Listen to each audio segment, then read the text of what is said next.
Hello दोस्तों, मैं आशा करता हूँ आप सभी ठीक होंगे। आज हम एनालिसिस करेंगे इंडियन बैंकिंग सेक्टर का यानी बैंक निफ्टी का, और जानने की कोशिश करेंगे कि ये कैसा परफॉर्म कर रहा है और भविष्य में इसके क्या क्या सिनारियोज हो सकते हैं।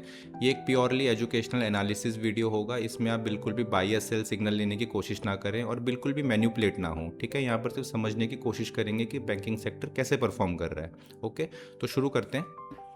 तो ये रेगुलर स्केल पर बैंक निफ्टी का चार्ट है 12 मंथ के टाइम फ्रेम पर, यानी कि एक साल की एक कैंडल है। ठीक है, तो सबसे पहले हम लोग लॉगरिथमिक स्केल पर जाकर देखते हैं कि हिस्टोरिकली बैंक निफ्टी ने कैसे कैसे रिटर्न्स दिए हैं। ठीक, तो अगर हम देखें तो फ्रॉम 2001 टू 2007 है ना, 2008 की मंदी से पहले लगभग हमें 1200% रिटर्न मिले। और फिर 2008 के बाद जो मार्केट में डिमांड आई है, यहाँ से अगर हम लोग मेजर करें और करंट जो भी चल रहा है, वहाँ पर हमें लगभग 1700% रिटर्न मिले हैं। तो फिलहाल अभी हमें मंदी के बाद से ज़्यादा रिटर्न्स मिले हैं। ठीक है, लेकिन इसमें नोट करने वाली बात यह है कि अगर मैं यहाँ पर इन कैंडल्स को गिनूँ 2007 तक, तो ये लगभग हैं 6 कैंडल्स। ओके, यानी कि मुझे 6 साल में 1200% रिटर्न मिल गया है। लेकिन करेंटली देखें अगर 2009 से और 2026 तक, तो 17 साल में मुझे लगभग 1700% रिटर्न मिले हैं। तो कंपैरिजन करें अगर टाइम का रिटर्न्स के हिसाब से, तो टाइम हमें ज़्यादा लगा है करंट वाली डिमांड में। ठीक है, तो ये एक नोट करने वाली बात है। साथ ही जो हमारे पास करंट डिमांड आई है 2009 से और अभी तक, वो डिमांड पिछली वाली डिमांड से वीक है ना। यानी कि हम यहाँ पर एक कर्व स्ट्रक्चर देख सकते हैं। यहाँ पे लिक्विडिटी बहुत ज़्यादा जमा होती जा रही है हमारे पास। ठीक है ना, तो ये भी एक नोट करने वाली बात है। ओके, तो अब रेगुलर स्केल पर चलते हैं और इन सबको डिलीट कर देते हैं। नाउ रेगुलर स्केल पर हम लोग मंथली टाइम फ्रेम पर एनालिसिस करेंगे। तो मंथली टाइम फ्रेम में हम लोग एक कर्व स्ट्रक्चर देख सकते हैं, है ना। कर्व की फॉर्म में हमारा जो ग्राफ है वो मूव कर रहा है बजाय कि एक सीधी ट्रेंड लाइन के। ठीक है, तो सबसे पहले हम लोग एक कर्व ड्रॉ करते हैं इस वाले पॉइंट से। ठीक है, क्योंकि 2008 की मंदी के बाद जो डिमांड आई है ना, उस डिमांड की लिक्विडिटी यहाँ से जमा होनी शुरू हो रही है ना, यहाँ पर यहाँ पर यहाँ पर, फिर ऐसे करके मूव कर रहा है। ओके, तो कर्व ड्रॉ करने के लिए मैं यूज़ करता हूँ सिक्लिकल लाइंस का, जिसमें हम दो बॉटम्स को मैच करते हैं और फिर इसके ऊपर कर्व को ड्रॉ करते हैं। ठीक है ना, तो मैं विक टू विक कर्व ड्रॉ करूँगा। ठीक है, तो लेट्स सी कैसा बनता है। तो लगभग हमें एक ऐसा कर्व देखने को मिल रहा है। ठीक है, तो ऐसा बनेगा। तो कर्व के जो 3 पॉइंट्स हैं वो पहली 3 सिक्लिकल लाइन से कनेक्ट होने चाहिए, जैसे ये हैं। ठीक है ना, इन्हीं को एडजस्ट करके मैंने ये बॉटम टू बॉटम जोड़ दिए। ठीक है, अब इसके बाद हम सिक्लिकल लाइंस को हटा सकते हैं। तो ये हमारा फाइनल कर्व है। ओके, तो देखो कर्व में हमारे ज़्यादा से ज़्यादा बॉटम टच होने चाहिए, जैसे ये बॉटम्स टच हुए हैं यहाँ पर। ठीक है ना, तो अगर हम करंट सिनारियो देखें तो इसके काफ़ी चांसेस हैं कि कर्व को वापस यहाँ पे टच किया जाए। ठीक है ना, ये मैं यहाँ पे ड्रॉ कर रहा हूँ। ओके, तो इस मूव को कंफर्म करने के लिए एविडेंस जमा करते हैं। तो उसमें सबसे पहले हम देखते हैं कि बैंक निफ्टी में हिस्टोरिकली जो करेक्शंस आए हैं वो कितने आए हैं। ठीक है, डिमांड के मुकाबले कितने करेक्शंस हमने देखे हैं। ओके, तो सबसे पहले हम देखते हैं 2000 की मंदी से पहले की जो डिमांड थी उसको मेजर करते हैं। ठीक है ना, तो देखो जो सबसे पहले हमारे पास बड़ा करेक्शन आया था वो हाफ से ज़्यादा आया था। ठीक है ना, ये वाला correction, this is more than half. Okay, फिर हमारे पास दूसरी डिमांड आई थी यहाँ से 2008 के बाद से। ठीक है ना, इस डिमांड का जो करेक्शन आया था वो हाफ तक आया था लगभग। ठीक है, I am talking about this correction. Okay, तो यहाँ पर ये हाफ तक आया था। इस करेक्शन के बाद जो फिर डिमांड आई है वो यहाँ से मेजर कर सकते हैं, यहाँ से भी कर सकते हैं, यहाँ से यहीं से कर लेते हैं। ठीक है, ये डिमांड आई थी, इस डिमांड का करेक्शन भी देखो लगभग हाफ तक आया हुआ है। ठीक है ना, फिर यहाँ से ये डिमांड शुरू हुई है फिर से, है ना। इस डिमांड को यहाँ से भी कर सकते हैं, यहाँ से भी मेजर कर सकते हैं। ठीक है ना, क्योंकि ये करेक्शन इस डिमांड का करेक्शन माना जाएगा, तो मैं इसे पूरा भी मेजर कर सकता हूँ, कर रहा हूँ।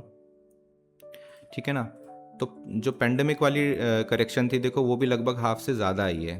ठीक है ना, अब पेंडेमिक के बाद जो डिमांड चल रही है ना, इस डिमांड का अभी तक करेक्शन नहीं आया है। तो इस डिमांड को मैं यहाँ से मेजर कर रहा हूँ यहाँ तक। ठीक है ना, इसका हाफ लगभग ये है। ठीक है ना, तो देखो ये हमारे कर्व से भी लगभग मैच हो रहा है। अगर हाफ से ज़्यादा डिमांड आती है तो कर्व तक लगभग हम कंफर्म कर सकते हैं। तो पहला एविडेंस तो हमारे पास ये है कि जो हिस्टोरिकली हमारे पास करेक्शंस आए हैं वो मोर देन 50% या 50% तो मिनिमम आए हैं, ठीक है ना। तो मे बी ये 50 से ज़्यादा ना आए, 50 आए, तो उस केस में मे बी इस पॉइंट तक पहुंच जाए हमारा करेक्शन होता होता, ऐसे कुछ है ना, कुछ कुछ ऐसे टाइप का ये हो सकता है, ठीक है ना। और अगर 50 से ज़्यादा आता है, शार्प करेक्शन आता है, तो हमको एक शार्प फॉल ऐसे देखने को मिल सकता है सीधे, जैसे कोरोना में हुआ था, ठीक है ना। तो एक कंफर्मेशन तो ये है, ठीक है। तो पीछे वाले रेक्टेंगल्स को रिमूव कर देते हैं। नाउ एक और हमारे पास एविडेंस है, वो है लिक्विडिटी, ठीक है ना। तो आप एक चीज़ और नोट करेंगे कि पिछले करेक्शंस में लिक्विडिटी हमेशा ग्रैब हुई है, ठीक है। जैसे कि इस वाले केस में अगर यहाँ तक देखें तो हमारे पास वैसे लिक्विडिटी नहीं थी, पर ये वाला जो हमारे पास फेयर वैल्यू गैप था ना, पूरा फिल हुआ था, राइट। तो ये पूरा करेक्ट हुआ था। सेकंड, यहाँ पर तक हमारे पास लिक्विडिटी थी दूसरे वाले करेक्शंस में, वो भी हमारे पास पूरी फिल हुई है, फिर जाके नई डिमांड आई है, ठीक है ना। थर्ड वाले केस में भी हमारे पास जो यहाँ तक लिक्विडिटी थी वो पूरी ग्रैब हुई है, ठीक है। एंड फोर्थ वाले केस में corona pandemic is the best example. आप इसको देखेंगे अगर, तो यहाँ तक हमारे पास पूरी लिक्विडिटी जमा हो रही थी, राइट। तो ये वाला पूरा ग्रैब हुआ है, यहाँ से अगर मैं ड्रॉ करूँ तो ये पूरी की पूरी लिक्विडिटी स्वीप हुई है, ठीक है ना। सिमिलरली जो हमारा करंट मूव चल रहा है, इसके पास बहुत ज़्यादा लिक्विडिटी है, ठीक है ना। यहाँ पर तक हमारे पास मिनिमम लिक्विडिटी तो है, ठीक है ना। वैसे तो यहाँ तक है, अगर हम मेजर करें तो यहाँ तक हमारे पास पूरी लिक्विडिटी पड़ी है, ठीक है ना। तो अगर एक करेक्शन आता है तो यहाँ तक करेक्ट हो सकता है, इसके चांसेस हैं, ओके। लेकिन जो रिसेंट डिमांड आई है यहाँ से, इसकी लिक्विडिटी यहाँ से मेजर करेंगे, ठीक है ना। तो ये लिक्विडिटी हमारे पास यहाँ पे पड़ी हुई है। अब आप देखेंगे कि इस रेक्टेंगल का जो हाफ है, इस रेक्टेंगल का जो हाफ है, ये वाले पॉइंट, ये, और जो कर्व है वो वाला पॉइंट, और जो लिक्विडिटी का हमारे ये जो लाइन है सेंटर वाली, ये यहाँ पर हमारे पास टच हो रही है, ठीक है ना। तो थोड़ा सा मतलब एविडेंस जमा करके बोल सकते हैं कि ये वाला जो मूव है ये एक्सपेक्टेड है, ठीक है ना। तो एकदम से ऐसे तो नहीं आएगा, है ना, थोड़ा मे बी स्लो आए, ठीक है। अगर फास्ट मूव आ जाए तो बहुत अच्छी बात होगी, है ना, जल्दी हो जाएगा। अगर 2008 की तरह अगर हमें यहाँ पे देखने को मिले ये वाला जो मूव है, तो थोड़ी प्रॉब्लम हो सकती है, क्योंकि काफ़ी टाइम ले लेगा इसे करने में, है ना। और पेंडेमिक जैसा अगर शार्प मूव आता है तो जल्दी से होके टच करके अपना वापस डिमांड दिखा देगा, ठीक है ना। तो एक सिनारियो तो ये है हमारे पास, जिसमें कि हमने लिक्विडिटी और करेक्शंस का जो 50% है हिस्टोरिकली वो लिया है, और एक कर्व ड्रॉ किया है। तो तीनों के कन्फर्मेशन से एक पॉइंट ऑफ इंटरसेक्शन निकाला है, वहाँ पर हम लोग एक्सपेक्ट कर रहे हैं कि एक मूव आ सकता है डाउनवर्ड, ठीक है ना। तो अब यूज़ करते हैं एनसीएल फ्रेमवर्क का, ठीक है। तो हमने ये जो सिनारियो पता लगाया है, इसको एनसीएल फ्रेमवर्क से कंफर्म करने की कोशिश करते हैं, ठीक है ना। उससे भी सिनारियोज निकाल के देख लेते हैं। तो फिलहाल मैं इस लिक्विडिटी वाले रेक्टेंगल को रख लेता हूँ जस्ट फॉर द मार्कर, ठीक है ना। कर्व को भी रहने देते हैं या हाइड कर देते हैं, ओके। तो एनसीएल फ्रेमवर्क में हम लोग चैनल्स की मदद से डायरेक्शन पता लगाने की कोशिश करते हैं, और कौन से फेज़ में हमारे स्विंग्स चल रहे हैं वो भी पता लगाने की कोशिश करते हैं, ठीक है ना। तो बैंक निफ्टी में हम लोग शुरू करेंगे 2008 की मंदी के बाद की डिमांड से, ठीक है ना, क्योंकि वहाँ से एक नई साइकिल शुरू हुई थी इस वाले पॉइंट से। तो ये जो पूरी डिमांड चली थी ये एक साइकिल थी, फिर इसकी करेक्शन आई, फिर कोरोना पेंडेमिक के बाद एक नई डिमांड हमारे पास आई है, और उस डिमांड की करेक्शन वाली फेज़ में हम लोग चल रहे हैं, ठीक है ना। तो मैं चैनल ड्रॉ करूँगा 2008 के बाद से, ठीक है। उस डिमांड को पूरा कवर करेंगे यहाँ से, इस वाले पॉइंट से। तो इस बॉटम को और इस बॉटम को, जो दूसरी डिमांड का बॉटम है, इन्हें कनेक्ट करेंगे, ठीक। और फिलहाल मैं ऐसे जोड़ूंगा, ठीक है। तो इसको हार्ड लाइंस में कन्वर्ट कर देते हैं, इसको 4 बैंड में कन्वर्ट करते हैं, ये मैं आपको समझाता हूँ। तो लगभग हमारे पास कुछ कुछ ऐसा बनेगा। तो मैं एक छोटा सा रूल आपको समझाता हूँ चैनल्स का। देखो, चैनल में ऐसा होता है कि लेट्स से एक चैनल है, ठीक है ना, सिंपल चैनल जैसा आप बनाते हैं 2 बैंड का। तो देखो, जिस भी डायरेक्शन में इस चैनल का ब्रेकआउट होता है ना, लेट्स से हमारे पास ये एक स्विंग है, फिर एक स्विंग करेक्टिव स्विंग बना, फिर एक डिमांड स्विंग बना, फिर एक करेक्शन आया, फिर यहाँ से एक ब्रेकआउट हो गया, ठीक है ना। तो रूल ये है हमारे पास एनसीएल फ्रेमवर्क में कि जब भी एक चैनल का ब्रेकआउट होता है, वो ब्रेकआउट उस चैनल की हाइट के बराबर डिमांड या सप्लाई देता है, ठीक है ना। तो अगर मेरे को पता करना है कि ब्रेकआउट के बाद ये कितना मूव करेगा, तो मैं बहुत सिंपली इस चैनल की हाइट को मेजर करूंगा और यहाँ पर लगा दूंगा, ठीक है ना। तो ये इसके बराबर मूव करता है, ओके। तो इसके लिए मैंने क्या किया है कि इसका एक टेम्पलेट सेव किया हुआ है। यहाँ पर हमारे पास 4 हार्ड लाइन्स है लेट से, तो मैं ऐसे ड्रॉ करके इसकी नेक्स्ट वाली जो सप्लाई है फ़िलहाल इस केस में वो मेजर कर सकता हूँ, ठीक है ना। तो अगर हम इस चैनल को देखें तो ये वाली जो डिमांड है वो यहाँ तक आई है, फिर एक सप्लाई आई है, फिर डिमांड आई है, फिर होना क्या चाहिए था कि यहाँ पर एक सप्लाई हमें दिखनी चाहिए थी, है ना, लगभग हाफ सप्लाई तो दिखनी चाहिए थी, फिर यहाँ से हमको एक मूव दिखना चाहिए था, लेकिन ऐसा तो नहीं हुआ, है ना। यहाँ पर सीधे क्या हो गया, इस वाले चैनल का ब्रेकआउट हो गया, राइट। अब जब ब्रेकआउट हुआ तो इस चैनल की जो हाइट है उसके हाइट के बराबर हमें एक नई डिमांड देखने को मिली। बेसिकली जो ये वाली डिमांड है पेंडेमिक के बाद यहाँ से यहाँ तक जो डिमांड आई है वो डिमांड यहाँ पर डबल हो गई, ठीक है ना। ये जो बाहर निकला हुआ है ना, इसको इम्बैलेंस बोलते हैं, ठीक है। अगर मैं इसका एक और बैंड खींच दूँ ना, इस चैनल का एक और लाइन यहाँ पर खींच दूँ तो ये इससे मैच कर जाएगा, ठीक है ना। तो ये हम नहीं कंसीडर कर रहे हैं। तो बेसिकली हमारी ये वाली डिमांड डबल हो गई है, demand and supply, then demand double हुई एंड देन सप्लाई वाले फेज में चल रहे हैं, ठीक है ना।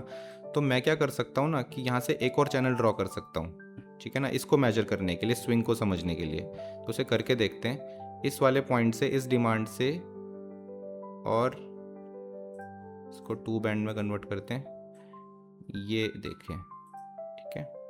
तो ये ऐसे यहाँ पर नए वाले चैनल को हम बना सकते हैं जो रिसेंट चैनल है, ठीक है। इसको डॉट में कन्वर्ट कर देते हैं, ठीक है। अब देखो हम क्या क्या ऑब्जर्व कर रहे हैं यहाँ पर। सबसे पहले तो जो हमारे पास डिमांड 1 थी, यानी कि ये वाली जो डिमांड थी, इसका करेक्शन हमारे पास आया। फिर डिमांड 2 है, उसका करेक्शन हमारे पास पेंडिंग है, ठीक है ना। यानी कि जो ये वाला करेक्शन है ना, इसको अगर मेजर करके यहाँ पर लगाएं तो ये करेक्शन हमको यहाँ तक देखने को मिल सकता है, ठीक है ना, ये वाला जो करेक्शन है, ओके। सो ये एक सिनारियो है हमारे पास। सेकंड पॉइंट इज़, जो हमने चैनल बनाया है लेटेस्ट वाला, इस चैनल की डिमांड और सप्लाई कंप्लीट हो गई है, ठीक है ना। ये डिमांड है, ये सप्लाई है, ये डिमांड है, ये सप्लाई है, ठीक है। तो चैनल कंप्लीट हो गया है, अब इसके ब्रेकआउट का टाइम है, ठीक। तो वैसे तो बहुत सारे डाउनवर्ड सिनारियो बन रहे हैं, लेकिन फिर भी हम लोग एक अपवर्ड सिनारियो लेकर चलते हैं, ठीक है ना। एज एन एनालिस्ट हमें दोनों सिनारियो देखने बहुत ज़रूरी होते हैं, ठीक। क्या हो अगर इस चैनल के बॉटम से यहाँ से हमें एक अपवर्ड मूव देखने को मिले तो, है ना। तो उस केस में मैं यहाँ से एक अपवर्ड मूव ड्रॉ कर देता हूँ, ठीक है ना, जिसके कि चांसेस बहुत ज़्यादा कम है। उसके कुछ रीज़न्स हैं यहाँ पर, मैं आपको बताता हूँ। जैसे कि सबसे पहला रीज़न है, इस रेक्टेंगल को हम ड्रॉ करके यहाँ तक ले आते हैं, ठीक है ना। तो ये जो रेक्टेंगल है ये इस वाली सप्लाई की मेजरमेंट है, ठीक है ना, ये आपने भी देखा था। प्लस हमारे पास यहाँ पर लिक्विडिटी भी है, देखो अगर मैं इसको एक्सटेंड करूँ ना तो यहाँ पर तक हमारे पास एक लिक्विड एरिया है, मतलब कि यहाँ तक का मूव हम लोग एक्सपेक्ट कर सकते हैं, ठीक है ना। तो इसको रहने देते हैं, ओके। तो ये हमारा एक अपवर्ड सिनारियो है जिसको मैं रहने दे रहा हूँ, जिसके कि चांसेस बहुत कम है, ठीक है। तो डाउनवर्ड मूव का एक कन्फर्मेशन और है, वो है चेंज ऑफ कैरेक्टर, ठीक है। तो यहाँ पर हुआ क्या है कि हमारा रिसेंट जो लो था ना वो ब्रेक हो गया है बेसिकली, ठीक है। तो यहाँ पर एक माइनर चेंज ऑफ कैरेक्टर हमें देखने को मिल रहा है इस जगह पे, ठीक। और ये इसको रीटेस्ट कर रहा है, ठीक। तो ये भी एक कन्फर्मेशन है, तो यानी कि डाउनवर्ड मूव की ज़्यादा प्रोबेबिलिटी है इस पॉइंट पे, ठीक है। तो इस अपवर्ड मूव के होने की देखो एक पॉसिबिलिटी ये है कि यहाँ से अगर कोई फ्रेश डिमांड आ जाए, एक फ्रेश डिमांड हमें यहाँ पे बचा सकती है बस, ठीक है। प्रीवियस कोई यहाँ पर डिमांड हमें अगर मिलेगी वो संभावना मुझे नहीं दिख रही है। अगर कोई फ्रेश डिमांड आ जाए, कोई फ्रेश इनफ्लो आ जाए हमारे पास कैपिटल का बैंकिंग सेक्टर में, तो यहाँ से हमारे को एक नई डिमांड देखने को मिल सकती है, पॉसिबिलिटी बहुत कम है, ठीक है ना। यहाँ पर माइनर चेंज ऑफ कैरेक्टर भी हो गया है, और थोड़ा अगर यहाँ और ब्रेक कर दे तो मेजर चेंज ऑफ कैरेक्टर भी हो सकता है, ठीक है ना। तो थोड़े छोटे टाइम फ्रेम पर चलते हैं, माइनर चेंज ऑफ कैरेक्टर हटा देते हैं, ठीक है। और इस चैनल को भी हटा देते हैं और इसको रहने देते हैं, ये हमारा अपवर्ड सिनारियो रहेगा, ठीक है ना। इसका कोई ज़्यादा मैं इस पर डीप नहीं जाऊँगा, ये इसको ऐसे रहने देते हैं। प्लस हमारे पास ये वाला लिक्विड जोन है सबसे पहला, सबसे पास जो है, फिर हमारे पास दूसरा लिक्विड जोन ये है, ठीक है, जो हमने पहले कर्व वाले सिनारियो में देखा था, ठीक है। अब मैं क्या करता हूँ कि छोटे टाइम फ्रेम में जाके, थोड़े से वीकली टाइम फ्रेम में, जो रिसेंट हमारे पास चेंज ऑफ कैरेक्टर हुआ है ना, देखो जब भी चेंज ऑफ कैरेक्टर हो जाता है तो हम लोग एक डाउनवर्ड चैनल बना सकते हैं उस केस में, ठीक है ना, कन्फर्मेशन के लिए। तो मैं यहाँ पर एक डाउनवर्ड चैनल ड्रॉ करता हूँ,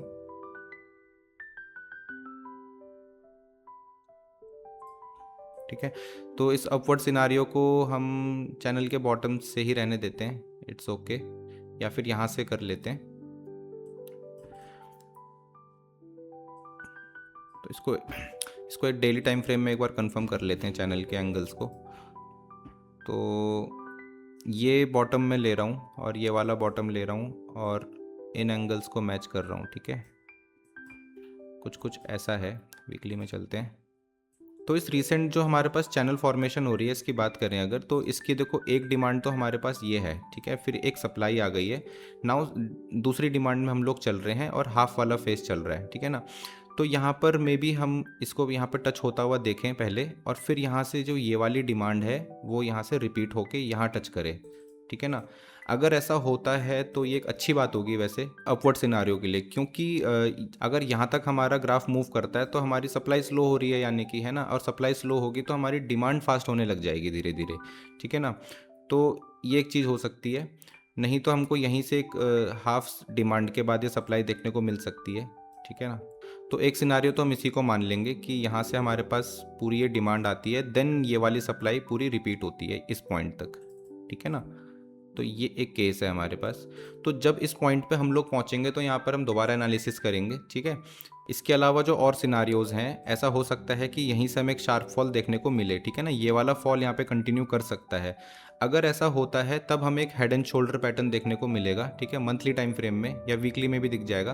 तो इस सपोर्ट को टच करके या लिक्विडिटी को ग्रैब करके, मे बी लिक्विडिटी ग्रैब ना करे, इस जोन को टच करके ये एक हमें अपसाइड मूव दिखाए चैनल के इस वाले पॉइंट तक या फिर इसकी हाइट तक, ठीक है ना। तो ऐसे, और यहाँ से फिर एक डाउन मूव हमें देखने को मिले, ठीक है। तो हेड एंड शोल्डर पैटर्न बनेगा यहाँ से, ये एक शोल्डर बन जाएगा, ये एक हेड बन जाएगा और ये एक शोल्डर बन जाएगा, ठीक है ना। तो इसे भी हम एक मूव कंसीडर कर रहे हैं, ठीक। तो इसको भी मैं ड्रॉ करके रख देता हूँ इस पॉइंट तक, ठीक है। तो यहाँ से और फिर हमें छोटा सा एक अपसाइड मूव देखने को मिलेगा। तो फिलहाल वीकली टाइम फ्रेम पर हमने 3 सिनारियोज ड्रॉ किए हैं। इनमें से जो भी पहले होगा हम उसके बाद दोबारा एनालिसिस करेंगे और देखेंगे आगे क्या हो सकता है, ठीक है ना। जैसे कि इस पॉइंट पर हम पहुंचते हैं तो क्या इसका ये ब्रेक डाउन दे देगा, और अगर ब्रेक डाउन दे देगा तो हमारे पास आगे एक बहुत बड़ा डाउनवर्ड का सिनारियो है, राइट, कर्व वाला, ठीक है। तो फिलहाल हम इसको हटा देते हैं और खाली सिनारियोज को रहने देते हैं। इस बड़े चैनल को भी मैं रिमूव कर देता हूँ, ठीक है। सो ये हमारे पास एनालिसिस रहेगी फिलहाल, ठीक है। तो ये हमारे 3 सिनारियोज रहेंगे, ठीक है। इसमें जो सबसे लीस्ट प्रोबेबल है वो ये वाला मूव है, ठीक है। इसकी प्रोबेबिलिटी थोड़ी कम है, हो सकता है, ठीक है ना। और सबसे ज़्यादा जो प्रोबेबल मूव है वो ये वाला है, क्योंकि काफ़ी शार्प फॉल हमें देखने को मिला है। प्लस पेंडेमिक वाली जो सप्लाई हमारी पेंडिंग पड़ी हुई है अभी तक, राइट, तो उसको हमें बिल्कुल भूलना नहीं है। तो ये वाली जो सप्लाई है हम इसको यहाँ पर मेजर करके रखेंगे। तो लगभग इसका जो लिक्विडिटी वाला एरिया है वो ग्रैब होता हुआ हमें दिख रहा है, ठीक है ना। तो सबसे ज़्यादा चांसेस क्या हैं कि ये जो लिक्विडिटी है ना, इसको थोड़ा नीचे शिफ्ट कर देते हैं। तो जो ये वाला एरिया है ना, असल में लिक्विडिटी वाला, इसको ग्रैब होना बहुत ज़रूरी है, राइट। तो यहाँ तक मतलब हम कर सकते हैं इसको, ठीक है। मे बी नीचे विग बनाकर ऊपर बॉडी क्लोज करें, लेकिन यहाँ तक हम लोग एक सिनारियो ऐसे बना सकते हैं, ठीक है। तो जब भी हम इस पॉइंट पर पहुंचेंगे तो हम इसका दोबारा एनालिसिस करेंगे और देखेंगे कितनी एग्रेसिव सेलिंग आई है या कैसी बाइंग आ रही है। उसके हिसाब से फिर हम आगे के सिनारियोज बनाएंगे, ठीक है ना। तो फिलहाल इसको यहीं पर रखते हैं और मिलते हैं अगले सेक्टर्स के एनालिसिस वीडियोस में, ठीक है ना। तो मैं इंडिया के जितने भी सेक्टर्स हैं उन सभी को कवर कर रहा हूँ वीकली बेसिस पर, ठीक है। तो हम वीकली टाइम फ्रेम या मंथली टाइम फ्रेम पर सारे सेक्टर्स के एनालिसिस करते जाएंगे, और जैसे जैसे हमारे सिनारियोज ट्रू होते जाएंगे तो हम उन्हें री एनालिसिस करते जाएंगे। तो ये एक सीरीज़ की तरह आगे बढ़ते जाएगा, ठीक है ना। तो आप जुड़े रहें। कोई भी क्वेश्चन आपको है अगर, तो आप कमेंट सेक्शन में ज़रूर पूछें, और मेरे लिए कोई सजेशन या राय आप देना चाहते हैं जो मैं इसमें इम्प्रूवमेंट कर सकूँ एनालिसिस में, आप प्लीज़ मुझे बताएं, ठीक है ना। तो मिलते हैं अगले वीडियो में, तब तक के लिए धन्यवाद।